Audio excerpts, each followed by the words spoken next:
जय जय श्री वृंदावन धाम। जय जय श्यामा जय जय श्याम। जय जय श्री वृंदावन धाम। जय जय श्यामा जय जय श्याम। जय जय श्री वृंदावन धाम। पावन श्यामा तेरो नाम। पावन श्री वृंदावन धाम। पावन श्यामा तेरो नाम।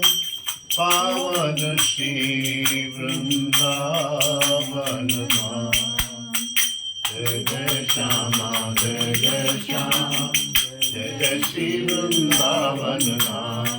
जय जय श्यामा जय जय श्याम। जय जय श्री वृंदावन धाम। जय जय श्यामा जय जय श्याम। जय जय श्री वृंदावन धाम। जय जय श्री वृंदावन धाम। जय जय श्री वृंदावन धाम। जय जय श्यामा जय जय श्याम। जय जय श्री वृंदावन धाम। बोलिए वृंदावन धाम की जय। वृंदावन बिहारी लाल की जय। कृष्ण चैतन्य नित्यानंद महाप्रभु की जय। गिरिराज महाराज की जय। तुलसी महारानी की जय। ब्रजरज रानी की जय। यमुना रस रानी की जय। हमारे गुरु स्थान श्रृंगार वट की जय। हमारे पूज्य दादाजी, हमारे पूज्य पिताजी, हमारे पूज्य स्वामी जी, हमारे पूज्य इनके गुरुदेव श्री देवकी नंदन गोस्वामी पाद की जय। यहाँ विराजमान शालिग्राम प्रभु की जय। राधा रमन लाल की जय। धीर समीर बिहारी की जय। समस्त वैष्णव वृंद की जय। अपने अपने गुरुदेव महाराज की जय। जय जय श्री राधे श्याम। निताई गौर हरि बोल। अनेक दिनों से गुरु गोविंद कृपा से मानव जीवन के दुर्लभ इस सत्संग का क्रम चल रहा है। पिछले लगभग एक सप्ताह से श्री रूप गोस्वामी पाद द्वारा विरचित श्री उपदेशामृत का हम सभी ने बड़े दत्त चित्त होकर आस्वादन किया। और मैं समझता हूँ भजन भक्ति के रहस्यों के बारे में हम लोगों ने बहुत कुछ सीखा। यद्यपि हमने पहले भी पढ़ा है, लेकिन वैष्णवों की उपस्थिति से, गुरुदेव की कृपा से नए नए रहस्य निकल कर आते हैं।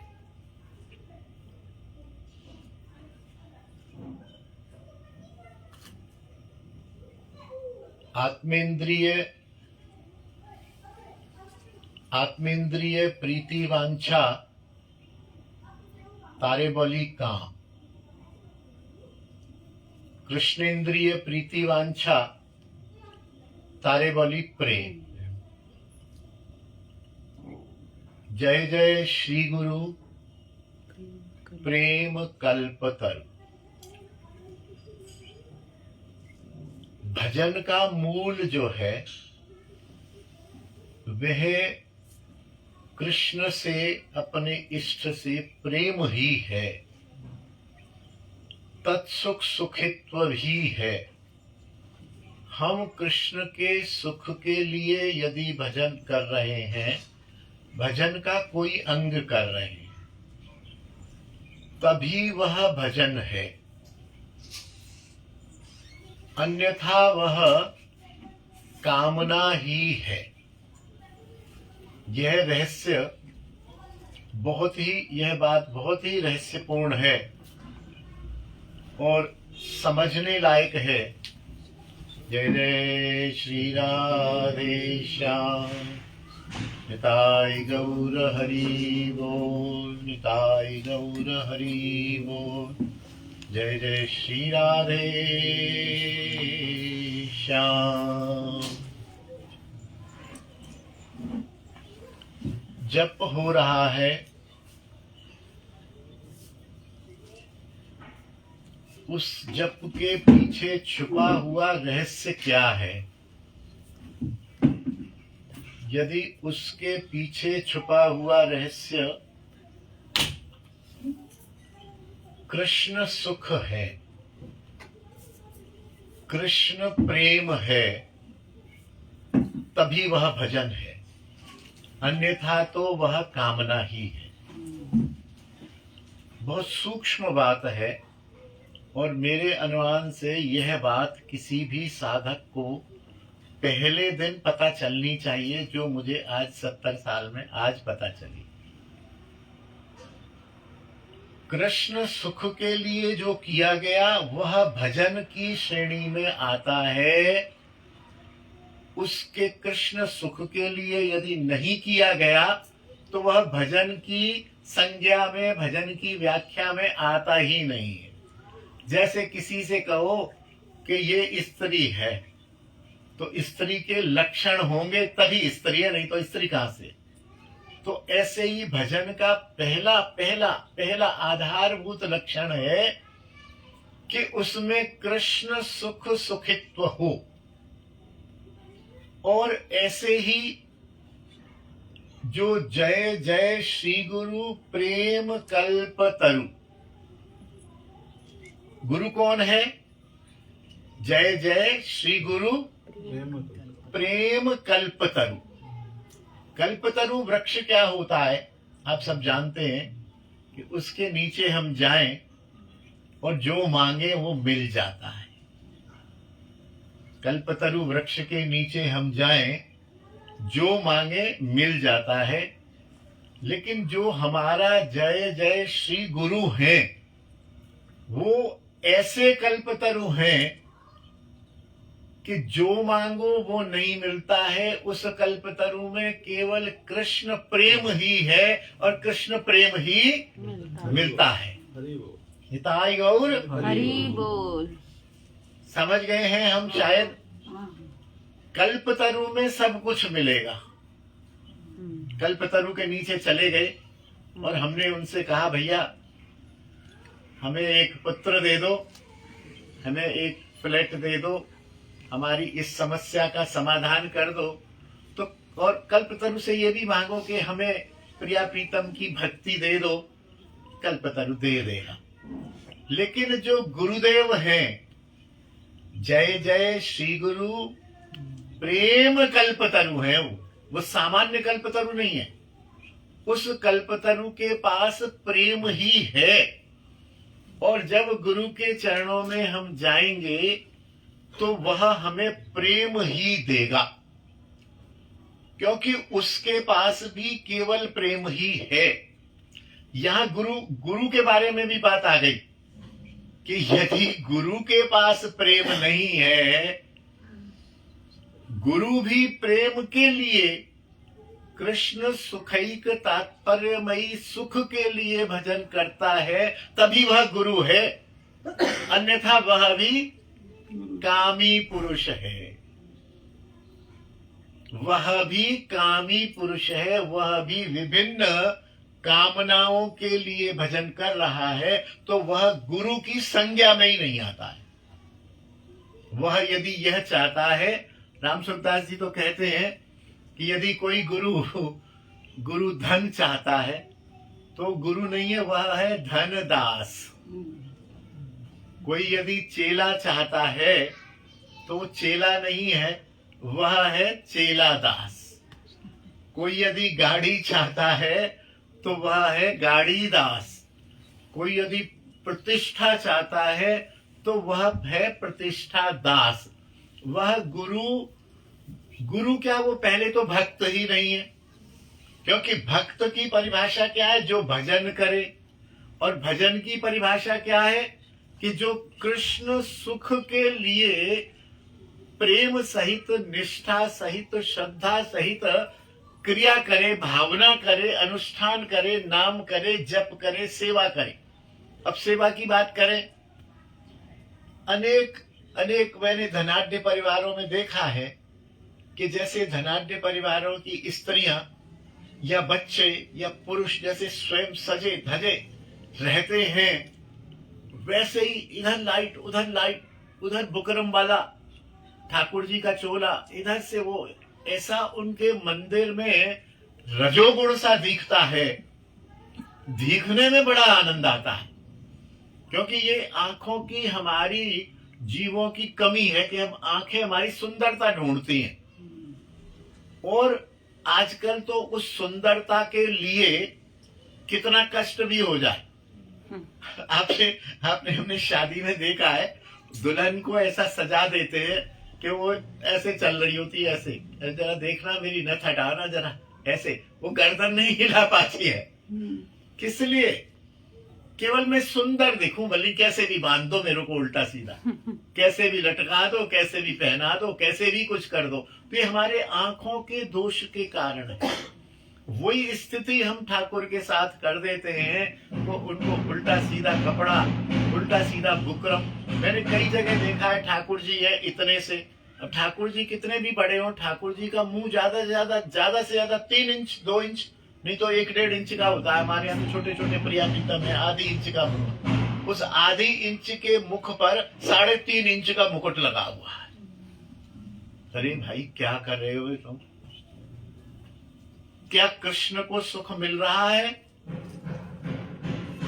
हम जो सेवा कर रहे हैं उससे क्या कृष्ण सुखी हो रहे हैं? गर्मी का मौसम है और हमने रेशमी फलाने, आजकल बड़े सिल्की विल्की से बड़े सिंथेटिक वागे मिलते हैं, वो पहना रखा है। क्या उससे कृष्ण को सुख मिल रहा है? अच्छा, ये तो निश्चित है कि कृष्ण तो ये है ही है। ये तो हम कई बार कह चुके हैं कि यहाँ जो विराजमान हैं, जो हमारे अर्चा हैं, जिनको हम सुबह शाम भोग लगा रहे हैं, जिनको हम पूजा कर रहे हैं, जिनकी हम शयन कर रहे हैं, आरती कर रहे हैं, गर्मी में कूलर लगाते हैं, सर्दी में हीटर लगाते हैं, कृष्ण तो है ही है। तो कृष्ण सुख का यदि भान नहीं है, केवल मेरे ठाकुर का मंदिर बड़ा सुंदर लगना चाहिए, ये स्वसुख भान हो गया। स्वसुख भान यदि हो गया तो वह भजन नहीं है। इस बात को हमें समझ लेना चाहिए। इसलिए जो हम जैसे छोटे छोटे शुरुआती वाले लोग होते हैं, वो तो 10-5 माला करने के बाद कहते हैं हाँ हमारा भजन हो रहा है। और किसी भजनानंदी भजनशील बाबा से आप पूछो कि बाबा भजन, अरे भजन ही तो नहीं हो रहा है, अरे भजन ही नहीं हो रहा है बाबूजी, भजन नहीं हो रहा है, हम कृष्ण को सुख नहीं दे रहे हैं। हम तो सवेरे से उठते हैं, ये देखते हैं भंडारा कहाँ है।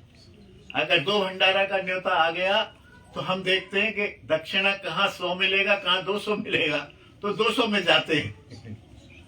भजन छोड़ देते हैं, अपना नियम छोड़ देते हैं। तो ये जो क्रियाएं हैं, इसको कहा गया। फिर प्रश्न हुआ कि ये यदि भजन नहीं है तो ये क्या है?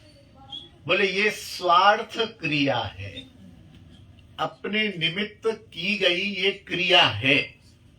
और ऐसी क्रिया हम आप लोग करें ठीक है, लेकिन यदि कोई गुरुजन स्वार्थ क्रिया करें, कल जैसे वो लाली पूछ रही थी ना कि हमारे गुरुजी तो है, वो कहते हैं हमारी सेवा करो, हमारे लिए प्रसाद बनाओ। हमारे नहीं कहा उसने, किसी के गुरुजी कह रही थी कि कोई गुरु, कि तो उसका क्या है, तो वो गुरु ही नहीं है, क्योंकि वो अपनी सेवा में लगा हुआ है, वो अपनी सेवा के लिए भजन कर रहा है, तो वो भजन है ही नहीं। उसको कहेंगे भजन क्रिया। यहाँ भक्ति का जो पहला अंग ऊपर लिखा हुआ है, पहली क्लास, भजन क्रिया, भजन क्रिया करते करते हम भजन में बढ़ रहे हैं तो भजन क्रिया है। यदि हम इसलिए कर रहे हैं कि बोले नहीं नहीं वो भैया जी जो है ना 2:30 बजे तक तो अपना जप करते हैं, 2:30 बजे से पहले नहीं मिलते, तो हमने उसमें अपनी एक रूटीन, अपना एक नियम, अपना एक अहम धारण कर लिया कि भाई हम 2:30 बजे तक भजन करते हैं। ये अपना उसमें आ गया कि हमारा 2:30 बजे तक नियम है, हम 2:30 बजे तक नियम करते हैं, और उसका एक अहम आ गया। हमने यदि कोई भी भजन, कोई भी क्रिया भगवत प्रेम निमित्त की है तो वो भजन में आता है। और ऐसे ही गुरुजन जो शिष्य जनों को हमको भजन में लगाएं, हमें भजन के लिए प्रेरित करें, छोड़ दे तू मुझको, तू भजन कर, और वो स्वयं भी अच्छा भजन में तभी लगाएंगे जब वो भजन करेंगे, जब वो अपने विषयों की पुष्टि में लगा हुआ है, वो ख्याति में लगा हुआ है, वो विख्यात होने में लगा हुआ है, वो शिष्यों को घेरने में लगा हुआ है, वो दूसरी प्रकार की सुख सुविधा विलासिता में लगा हुआ है, तो वो कृष्ण प्रेम के लिए नहीं कर रहा है, और कृष्ण प्रेम के लिए नहीं कर रहा है तो वह भजन नहीं है, और वह भजन नहीं है तो वो गुरु होने के लायक भी नहीं। ये बहुत ही सूक्ष्म बात निकल के आई। उसमें भी हमने उपदेशामृत में भी इसी प्रकार की कई बातें सीखी हैं, क्योंकि सिद्धांत था तो मुझे भी लगा कि सिद्धांत जो होता है थोड़ा कठिन होता है समझने के लिए। तो आज से मैया ने भी कहा था, आज से हम संत चरित्र शुरू कर रहे हैं। आज हम श्री ग्वालिया बाबा एक हुए हैं, आपने नाम सुना हो तो, ब्रज में ही हुए हैं। उनका चरित्र यहां से शुरू करेंगे और देखेंगे ये सख्य भाव के उपासक थे।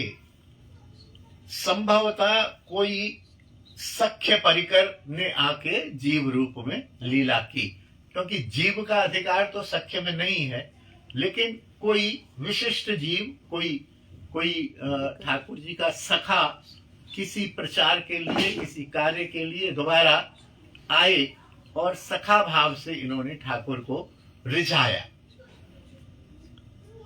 इनका जन्म 1843, सन 1843, अब है 2025, करीब 180 वर्ष है ना। 180 वर्ष पहले बुंदेलखंड के एक ब्राह्मण परिवार में हुआ था। बचपन से ही उनमें संसार से उदासीनता थी और भगवान के प्रति असाधारण अनुराग था। अब घर गृहस्थी वाले जो हम लोग होते हैं ना, हमने तो भजन किया नहीं, हम तो गृहस्थ में लग गए, हमने तो विवाह कर लिया। संत चाहते तो सभी हैं, लेकिन मेरा बेटा संत ना बने ये भी सभी चाहते हैं। क्यों जी? है क्या नहीं? बिल्कुल। अगर अपने घर का बच्चा कोई संत बनने लग जाए, अरे बोले इसका दिमाग खराब हो गया है, इसको ये क्या है बाबाजियों में घूमता रहता है, और तुरंत माता पिता ने 16 वर्ष की अवस्था में ही इनका विवाह कर दिया। बोले इसको बहादुर नहीं तो ये भाग जाएगा।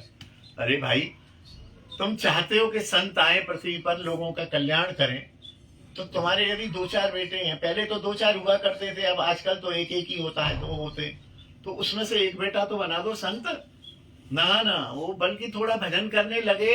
मेरे पास ऐसे बहुत लोग हैं जो बच्चे भजन करना चाहते हैं, और रोज आती है कि हमारे मम्मी पापा ने आज भी अभी एक घंटे पहले ये बहुत बड़ी ऐसे हिस्ट्री सी आई हुई है एक किसी बच्ची की, जो बिल्कुल विवाह नहीं करना चाहती है, वो भजन करती है, जप करती है, प्राचीन जन्म की कोई वो विरक्त महात्मा है, किसी कारण से वो आती है, वहां मंत्र का जप करती है, रोज का क्लेश है। अब अंतिम फाइनल हो गया है, माँ बाप ने कह दिया है कि यदि शादी नहीं करनी तो घर से निकल जा। लड़का हो तो फिर भी निकल जाए, लड़की 30, 22, 25, 28 साल की होगी, कहाँ निकले हो? बोले मेरे पास मेरे घर में रहना है तो विवाह करना पड़ेगा। अच्छा, वो कहती है चलो विवाह कर दो तो किसी वैष्णव से कर दो। दिमाग खराब है, तू तो पागल है, ये पागल थोड़ी मिलेंगे तेरी शादी के लिए।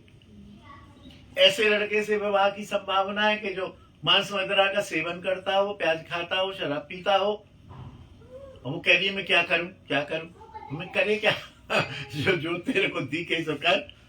और फोन पे तो नहीं बता सकते हैं इसके लिए तो बहुत सारी परिस्थितियों का अध्ययन करना पड़ेगा कि वो लड़की भी वास्तव में भजन करना चाहती है या वो लड़की का कोई और नाटक है। तो मैंने कहा भैया मैं तो कुछ नहीं कह सकता, यहाँ फोन पर बहुत ज्यादा है, तो आप व्यक्तिगत रूप में आके मेरे से मिलो और अपनी सारी परिस्थिति बताओ, और संभव हो तो माता पिता को साथ में लेके आओ, तो कोई सामंजस्य शायद निकल आए। फोन पे इतनी बड़ी सब छोटी मोटी समस्या, एकादशी कब है ये तो फोन पे बता देंगे, लेकिन इन सब समस्याओं का समाधान फोन पे कहां से होता है। तो बहुत सारे माता पिता ऐसे हैं कि भैया ये बाबा जी बन जाएगा लड़का, इसकी शादी कर दो, और जिसने बनना होता है ना वो नव विवाहिता पत्नी को छोड़ के भी बाबा जी बन जाता है, और जिसने नहीं बनना होता है वो एक पत्नी के मरने पर फिर दूसरी पत्नी की भी शादी कर लेता है। दास गोस्वामी पास उसी दिन रात्रि को चले आए श्रीनिवासाचार्य प्रभु, बहुत हैं, कृष्णदास सिद्ध बाबा कृष्णदास, बहुत है ऐसे। 16 वर्ष की आयु में एक अच्छा रूपवती कन्या से और करते हैं बाबा जियों का विवाह किसी काली मकाली से कर रहे हैं, तो जो भी कोई बात हो, जो बाबा जी बनना चाहता है उसका विवाह रूपवती कन्या से ही होता है, लिखा हुआ है। उसका एक रूपवती कन्या से विवाह कर दिया, विवाह किया, समय आने पर गर्भ हो गया, समय आने पर गर्भ हो गया, और गर्भ से पूर्व उन्होंने पत्नी को एक प्रसव पीड़ा परेशानी में जो देखा, तो उनसे वह परेशानी देखी ही नहीं गई, और बिना कहे उनको संसार में वैसे ही पीड़ा लगती थी, संसार वैसे ही दुख लगता था। अब वो पत्नी जो चलो विवाह हो गया, कहीं प्रियता हो गई होगी उसके प्रति, कहीं आत्मीयता हो गई होगी, वो उसको जब गर्भवती अवस्था में कष्ट तो देखिए होता ही है, माताओं को कष्ट तो होता ही है, 9 महीने गर्भ में बालक को धारण करना, फिर प्रसव होना, कष्ट तो बहुत होता है। तो वो उस कष्ट को देख के संसार की दुखमयता का उनको ऐसा ज्ञान हो गया, बोले अभी संसार में रहना ही नहीं, और वो चुपचाप वहां से निकल आए। तब वह बहुत दिनों तक जंगलों और पहाड़ों में ईश्वर की खोज करते रहे, और ईश्वर के रूप में उन्होंने सदैव श्री कृष्ण को ही देखा। कृष्ण के प्रति उन्हें उनका सख्य भाव था। निश्चित ये प्राचीन कोई सखा के अंश रहे होंगे, उन्हें वे यार कहा करते थे, और यार की याद में घूमते घूमते जगत को भुला देने वाली मस्ती में इधर से उधर घूमते थे। एक बार वे घूमते घूमते दतिया जा पहुंचे। दतिया यहाँ पर यही एमपी में है, ग्वालियर के पास एक शहर है। उन दिनों में राजा प्रथा थी। तो दतिया में एक दिन क्या हुआ कि एक तालाब में स्नान करने के लिए कूद गए, और ये मशहूर था कि इस तालाब में बहुत मगरमच्छ या घड़ियाल, थोड़ा सा अंतर होता है, घड़ियाल थे। हर कोई जानता था कि इसमें किसी ने गया और घड़ियाल ने उसको हड़प लिया। दूर से चौकीदार था उस तालाब पर, अरे बाबा निकल निकल, तो तू कहां घुस गया, क्यों कैसे घुस गया, तेरे को घड़ियाल खा जाएगा। अरे सुनता नहीं है, तेरी मौत आई है क्या, राजा मेरे को नौकरी से निकाल देंगे, मेरे को सजा दे देंगे, मेरे होते हुए तू घड़ियाल वाले तालाब में कैसे घुस गया। चीख चीख कर राजा दतिया का चौकीदार कह रहा था, पर उस नवयुवक बाबा के कान में जूं भी नहीं रह कि वो मस्ती से तैरता रहा, नहाता रहा, जैसे वो किसी और ही लोक में हो। समाधिस्थ जैसा न जाने किस ध्यान में तैरता रहा, कभी खड़ा हो जाता, कभी प्रणाम करता। उसे न घड़ियाल दिख रहे थे न चौकीदार की आवाज सुनाई दे रही थी। चौकीदार परेशान हो गया और चौकीदार भागकर, महाराज महाराज जान की दुहाई हो, जान की दुहाई हो महाराज, ऐसे ऐसे हो रहा है। राजा भी इनके प्रति थोड़ी नवयुवक थे, भटकते थे, तो आश्रय देते थे। पुराने राजा देते ही थे, कोई भटक रहा है या गुणी है तो भाई रहो महल में, प्रसाद पाओ, रहो यहाँ पर। लेकिन राजा भी उनसे प्रभावित थे। 2-4 कर्मचारियों को लेके राजा भागे आए। युवक वैसे ही अपना मस्त खड़ा हुआ था, बैठा हुआ था।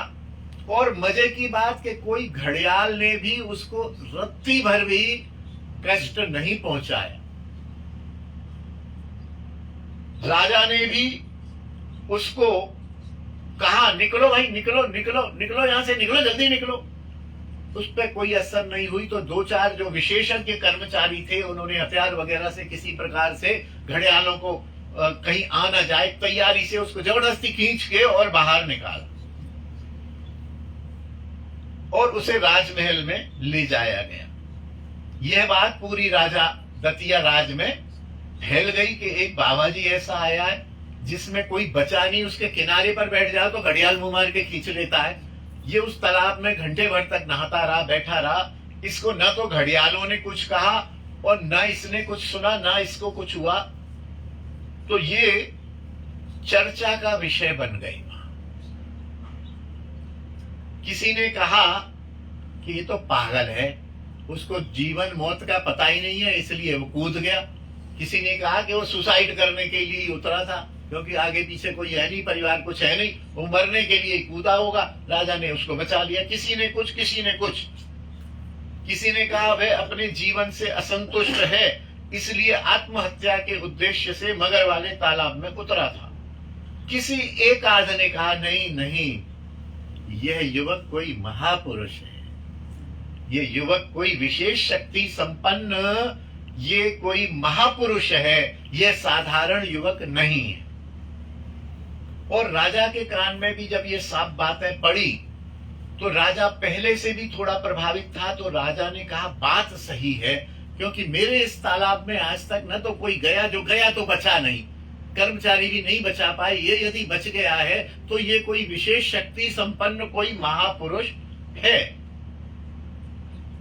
उनसे पूछा गया कि भैया आप क्या, कि मैं तो वैसे ही गर्मी लग रही थी, तालाब में उतर गया, थोड़ा नहा धो लिया।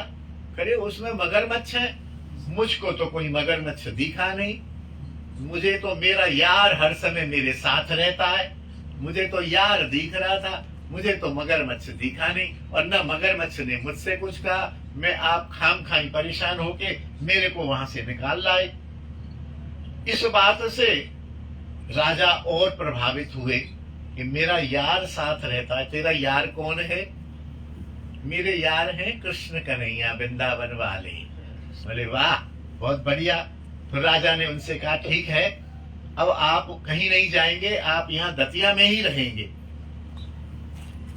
राजा अधिक से अधिक उनका संग करने लगे और वह बुद्धिमान भी ऐसे थे कि राजा के राज्य संचालन में उनका साथ देते थे। कोई समस्या आ गई तो राजन सुनिए, आप ऐसा करिए, आप ऐसा करिए।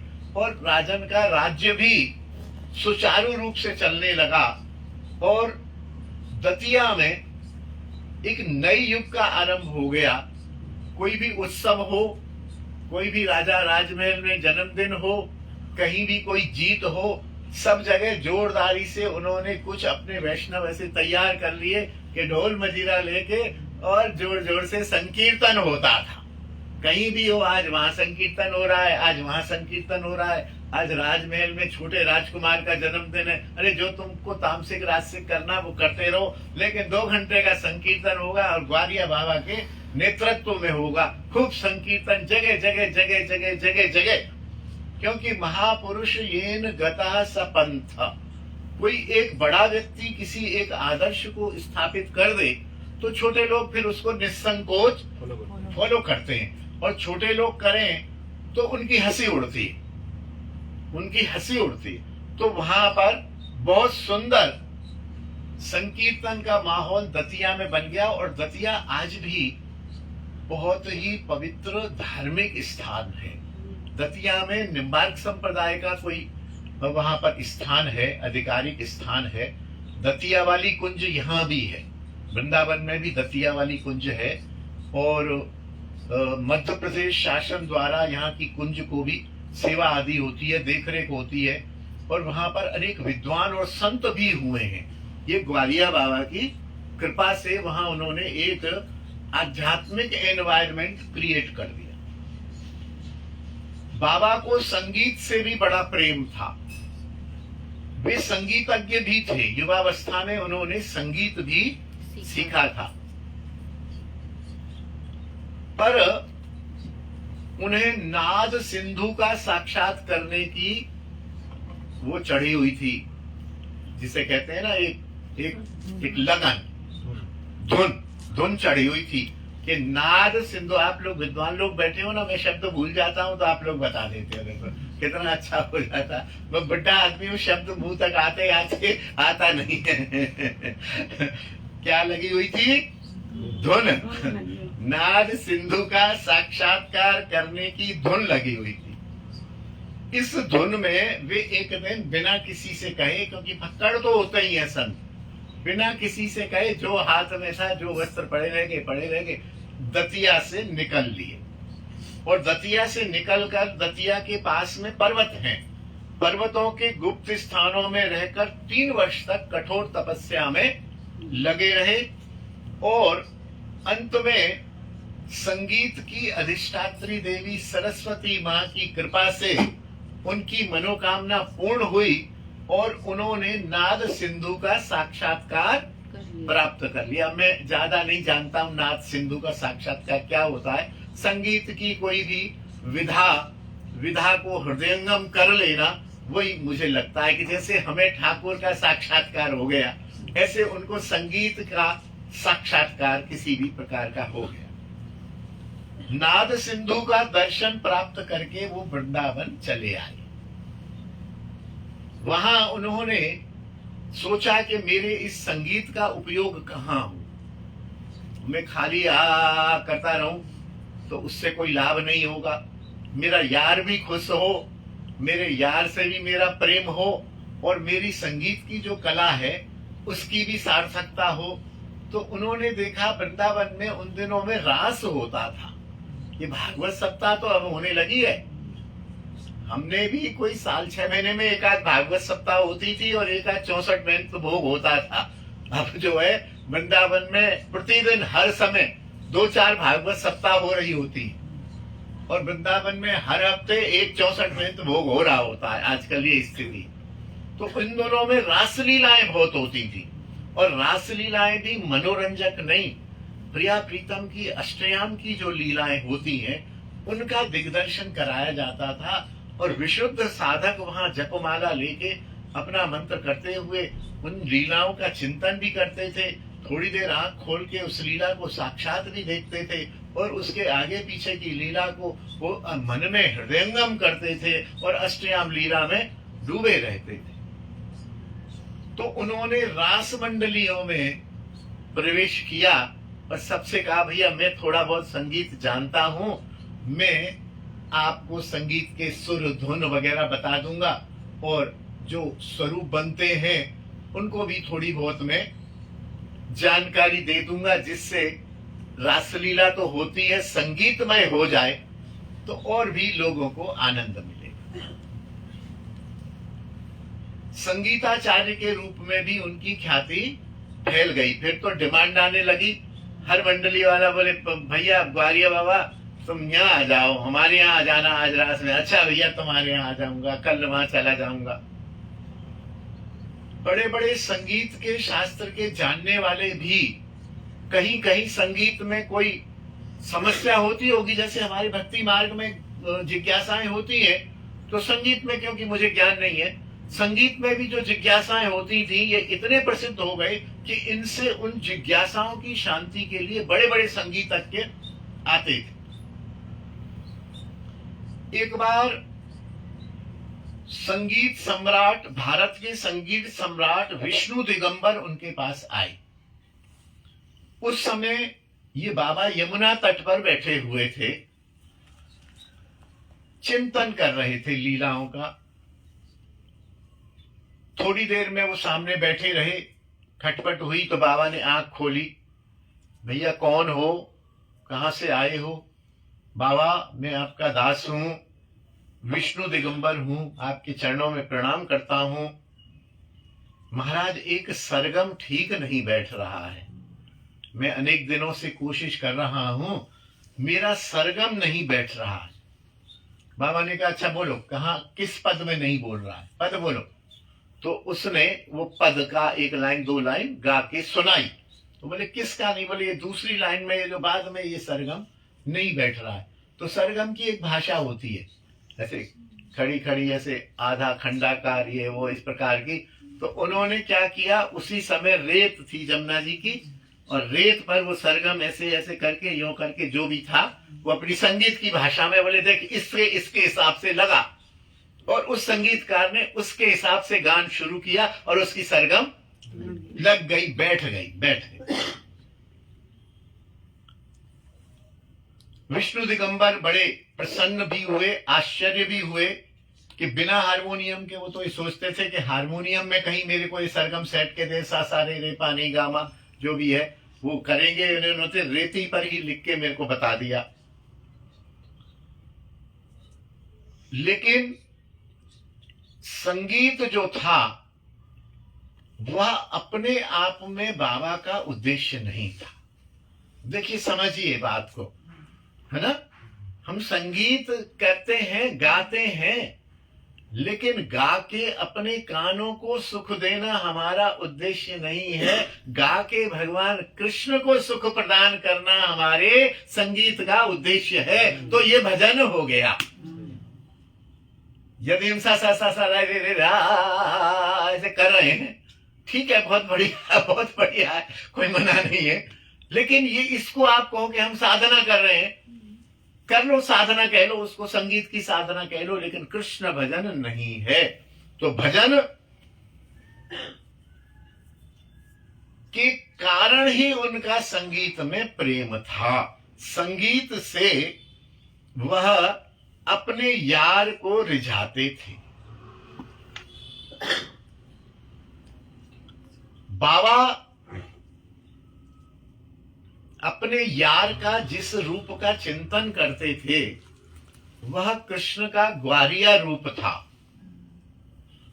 इसलिए वे स्वयं भी ग्वारिया बन के रहते थे। यार है मेरा तो यार यार की ड्रेस एक सी होनी चाहिए ना। आजकल तो ड्रेस कोड भी होता है शादियों में, सब जगह सब एक से कपड़े पहन के आते हैं। मेहंदी वाले दिन हरे हरे, हल्दी वाले दिन पीले पीले, और वैसे भी जन्मदिन हो तो पता चला कि 3 बहनें हैं तो तीनों के एक से कपड़े, एक सा डिजाइन है, एक सा ड्रेसअप है। तो अब वो जब श्याम सुंदर का सखा है और ग्वारिया का सखा है, तो ग्वारिया जैसे कपड़े पहनता है वैसे ये भी रहन सहन बोलचाल सब ग्वारिये जैसी हो गई। ग्वारिये जैसे होने पर ही लोग इन्हें ग्वारिया बाबा बुलाने लगे। ग्वारिया बाबा जिस ग्वारिया का चिंतन करते थे कृष्ण का, वह भी बहुत संगीत प्रेमी था। कितना बड़ा संगीत प्रेमी था कि रासलीला वाले दिन वंशी बज रही है और वंशी में ललिता का नाम लिया जा रहा है, तो वो केवल ललिता तक पहुंच रही है और यहां किसी को पता नहीं चल रहा है। मैं तो कहता हूं उसी वंशी की ध्वनि से ये व्हाट्सएप का सिस्टम चालू हुआ है ना। आप हम सब बैठे हुए हैं, ये भैया जी यदि इसको मैसेज करेंगे, सब बैठे हुए इसी के फोन में टिडिंग टिडिंग होगा और ये मैसेज पढ़ लेगी। यही सिस्टम है। बंसी ऐसे ही तो बजाई कृष्ण ने। अच्छा, और किसी को, अरे बंसी यदि कॉमन बज रही है तो गोपियां ही पहुंची। गोपियां ही क्यों पहुंची, गोप क्यों नहीं पहुंचे? और वृंदावन में और भी तो लोग थे, वो क्यों नहीं पहुंचे? कारण वही था कि वो व्हाट्सअप कर रहे थे बंसी से। हल्की बात है लेकिन थोड़ा सा हंसी आ जाती है तो अच्छा लगता है। गोपियां भी सारी नहीं सुन पाई, जो सुन पाई वो पहुंची। हाँ, गोपियां भी अनेक थी। जिनका नेटवर्क आ रहा होगा। जिनका नेटवर्क आ रहा होगा। तो वही गोपियां आई। श्री राधे श्री, आगे आ जाओ भैया। है जगह है, मेरी गर्दन ज्यादा टेढ़ी करनी पड़ेगी। हाँ इधर आ जाओ। बोलो टेढ़ी टांग वाले की जय। तो वो जो ठाकुर था वो भी संगीत का प्रेमी था, खूब प्रेमी है। भगवान कृष्ण भी हमारे संगीतज्ञ, महान संगीतज्ञ हैं।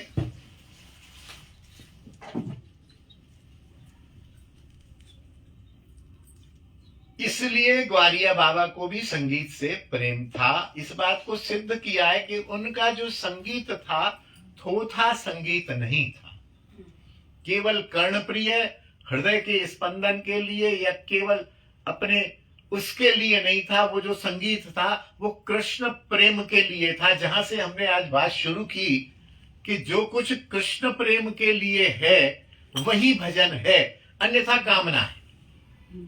भजन का अंग होते हुए भी वह कामना है। मैं परिक्रमा इसलिए लगा रहा हूं कि मेरी कोई कामना पूरी हो जाए, तो वृंदावन की परिक्रमा कामना है, भजन नहीं है।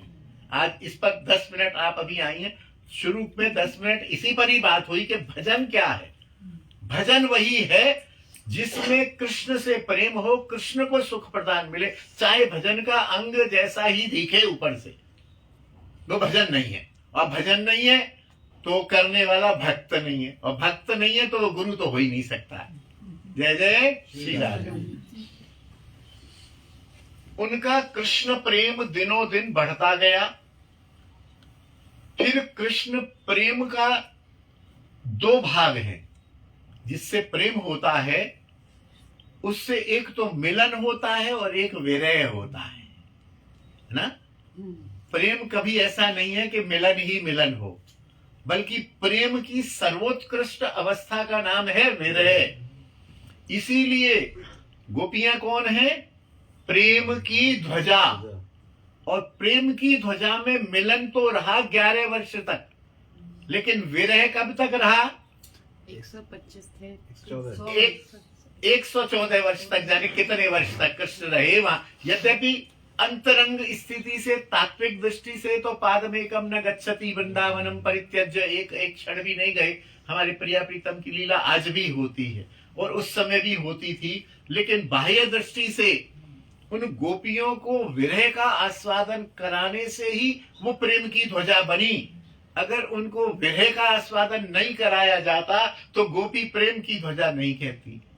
वो प्रेम के एक अंग का आश्रय थी, मिलन का। तो इसलिए मिलन मिलते भी थे और ये इनको कृष्ण का विरह भी बहुत होता था। कृष्ण के विरह में ये ब्रजलट में लोटपोट होते। कभी यमुना किनारे बैठकर घंटों कृष्ण कीर्तन करते, कभी रास में खड़े हो जाते एक कोने में। घंटों रास बिहारी की 2.5-3 घंटे लीला होती थी उस समय। एक कोने में खड़े होकर रास बिहारी को एक टक निहारते रहते।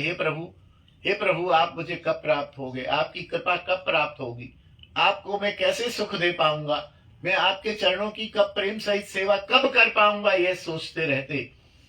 कभी कभी उनको ऐसा भी लगता कि कृष्ण मेरी तरफ आ रहे हैं, आ गए हैं, और भाग के ऐसे आलिंगन करते और ऐसा लगता कि कृष्ण से उनका मिलन हो गया। देखने से लगता था, लेकिन जो और लोग होते थे उनको कृष्ण दर्शन तो होते नहीं थे, ग्वालिया बाबा के दर्शन जरूर होते थे। कभी फिर स्फूर्ति भंग हो जाती तो हा कृष्ण, हा श्याम सुंदर, हा मदन मोहन कहते कहते मूर्छित होकर भूमि पर गिर पड़ते थे, अश्रु बहाया करते थे। उनका अंग प्रत्यंग ठाकुर को स्पर्श करके सुख देने और सुख लेने के लिए हमेशा तत्पर रहता था। और कोई कहता भैया तुम यहां डोल ले हो, कन्हैया तो नंदगांव में मिलेगा।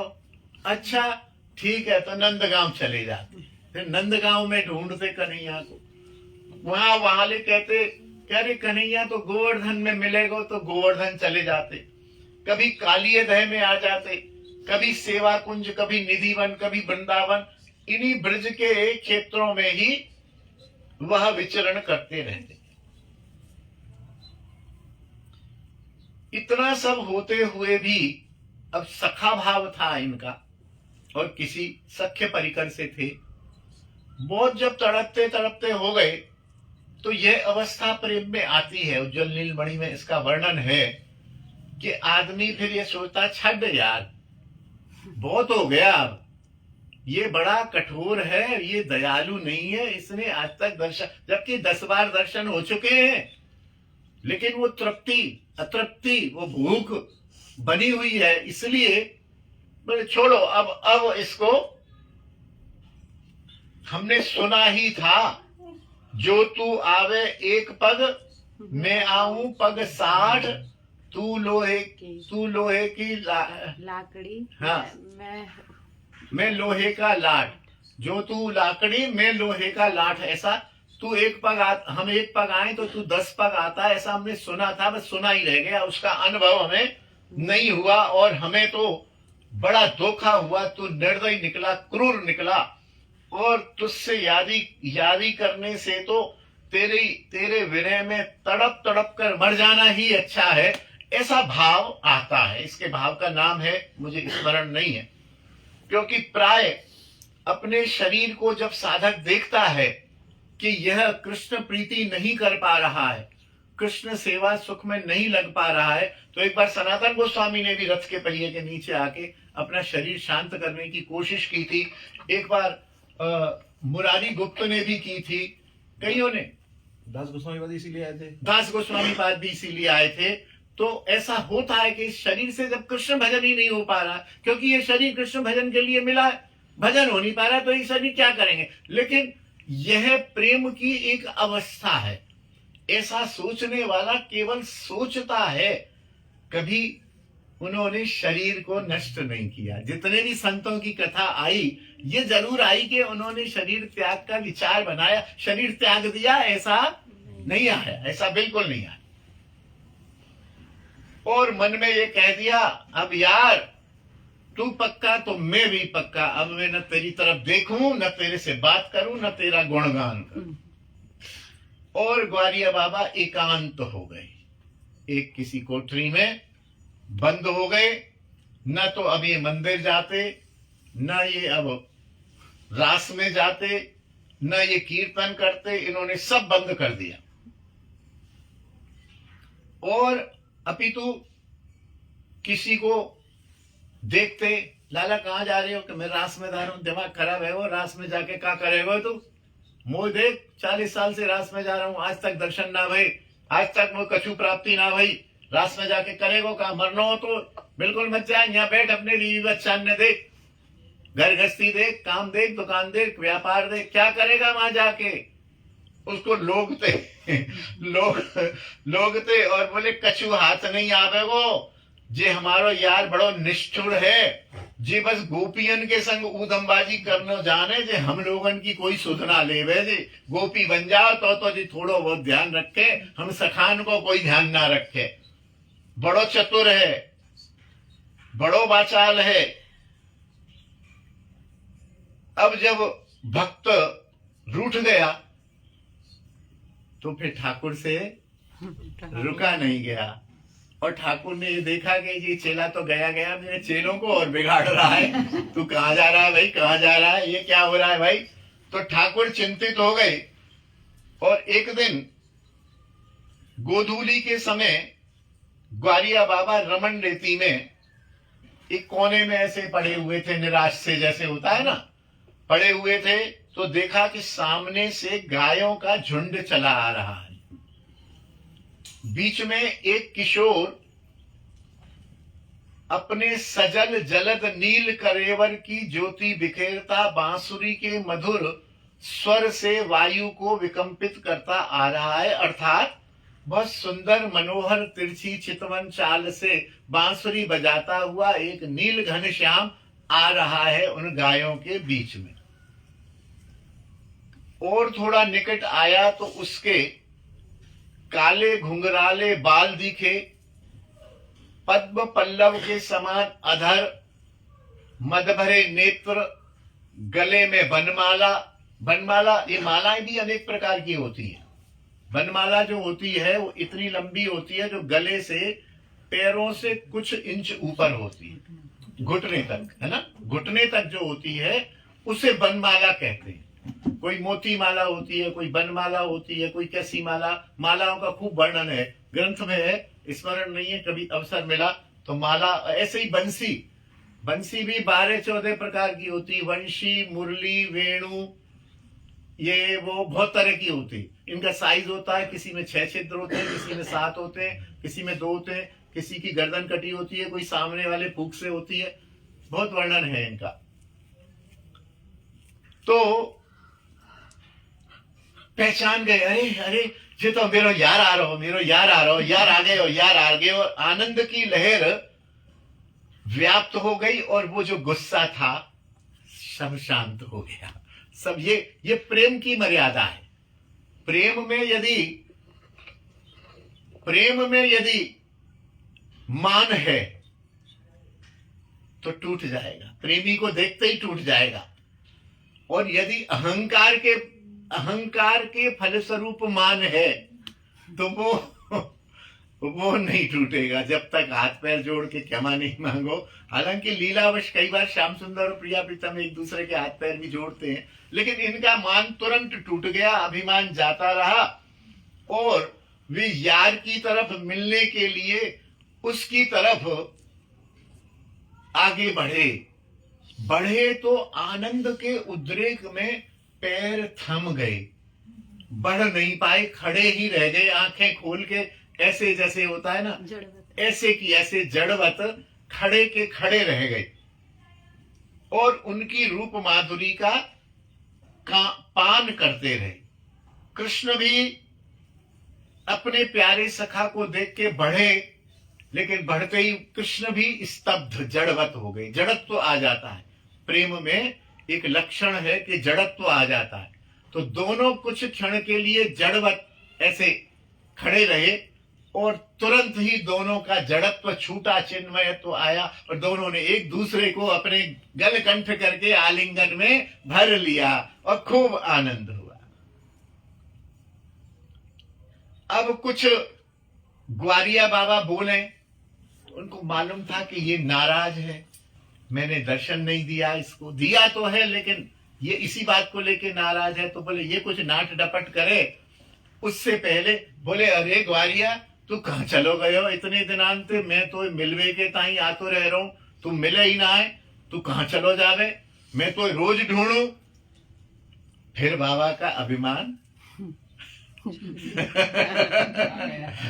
एक होता है मद, एक होता है मान। इनकी भी व्याख्या है उज्जवल लीलमणि में, अलग अलग व्याख्या है।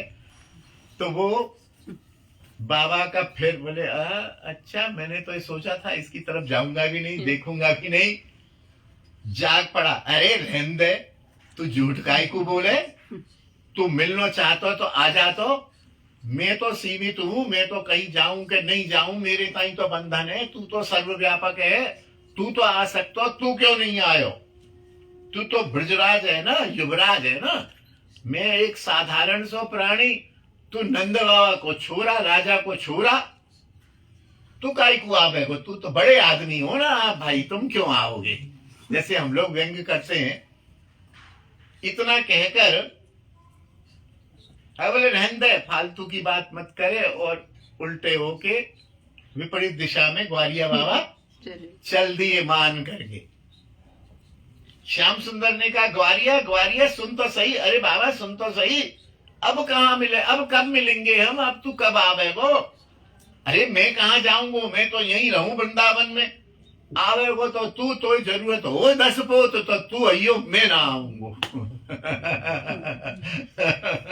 तो जरूरत हो तो तू आइयो, मैं तो तेरे बिना रह लूंगा, बहुत दिन ते रह रहा हूं, तू मेरे बिना रह पावे तो रह लियो, न रह पावे तो तू आइयो, तू मैं काई को आऊंगा। ऐसे होकर दोनों में परस्पर प्रेम की वृद्धि हुई। श्याम सुंदर के साथ फिर तो लगभग प्रतिदिन जब भी ग्वारिया बाबा श्याम सुंदर को स्मरण करते, श्याम सुंदर प्रकट होके सामने आ जाते। हाँ बोल ग्वारिया, क्या कह रहे हो। वो बैठते, हंसते, एक दूसरे को ताने भी मारते। कभी प्रत्यक्ष रूप से श्याम सुंदर उनसे मिलते कभी छद्म रूप से मिलते। एक बार बाबा जयपुर राज की वैराट तहसील के तहसीलदार श्री रघुनाथ प्रसाद और चौथमल जी के साथ वैराट नगर गए। ऐसे ही बोले चलो थोड़ा घूमते हैं। रात 10 बजे के लगभग वापस नंदग्राम में लौटे। उस समय नंदग्राम में रहते थे बाबा। थके हुए थे और बाबा तो बाबा से, कोई पीछे लाली तो थी नहीं जो परांठे बना के रखती, क्यों जी? नहीं ना। लौटे, कुटिया में बैठे। अब हल्की सी भूख लगी।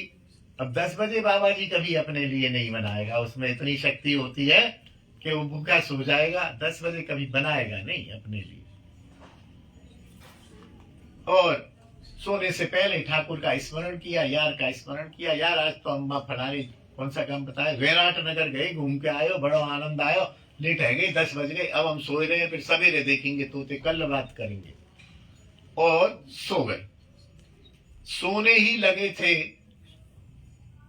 कि एक बालक दूध का लोटा लेकर आया और बोला, बाबा। बोले कोई रे? अरे बाबा मैं हूं। क्या है? बोले वो रामकली ने दूध भेजो तेरे काजे। मेरे काजे दूध भेजो है? बोले हाँ।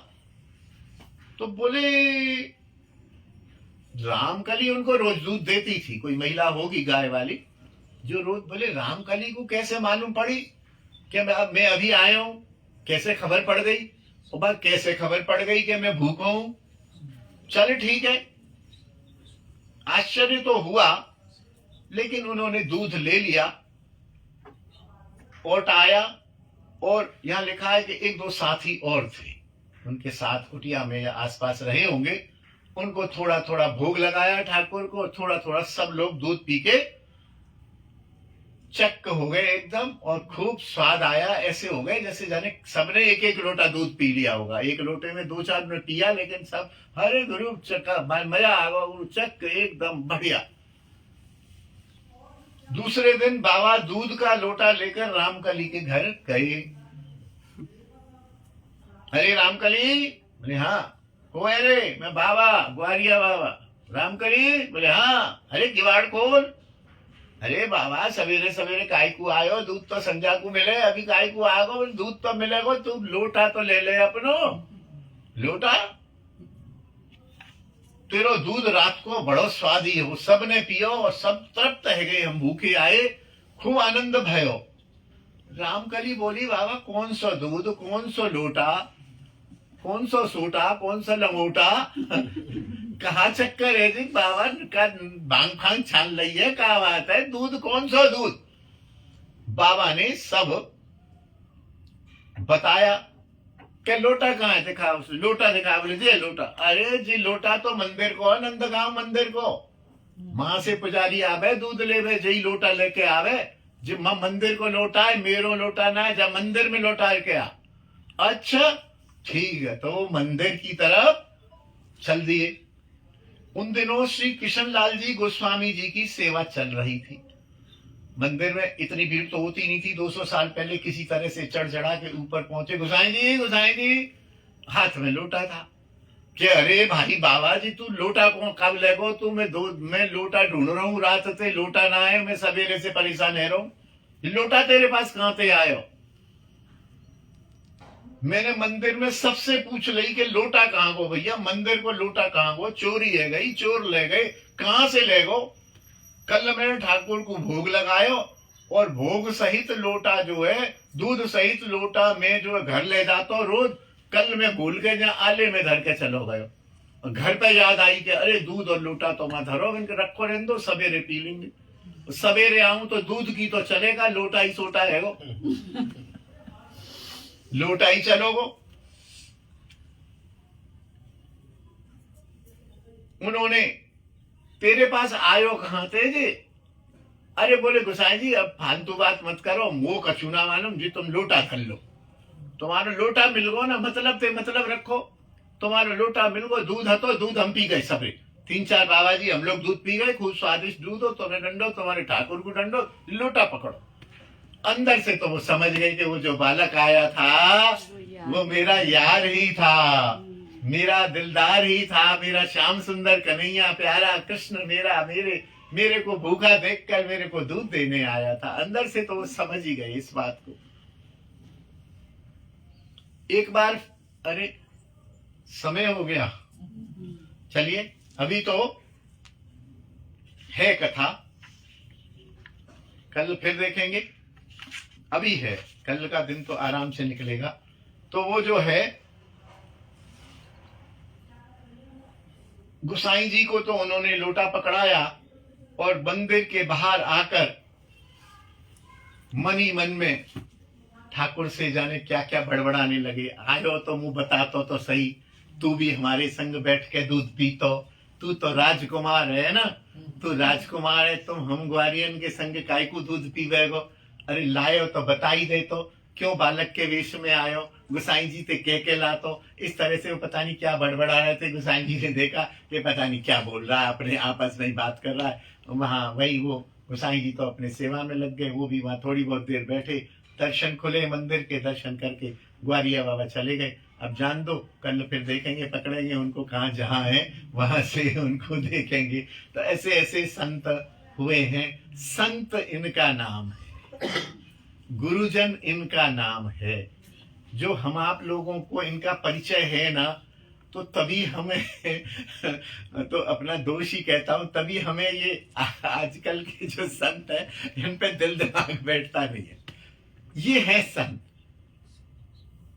हम नहीं हो सकते हैं, जो है वो हमसे बहुत श्रेष्ठ हैं, लेकिन ग्वारिया बाबा के समान आजकल किसी संत को समझकर हम समर्पण कर दें, हम सब कुछ उनके प्रति आत्मसात कर दें, तो धोखा ही मिलेगा।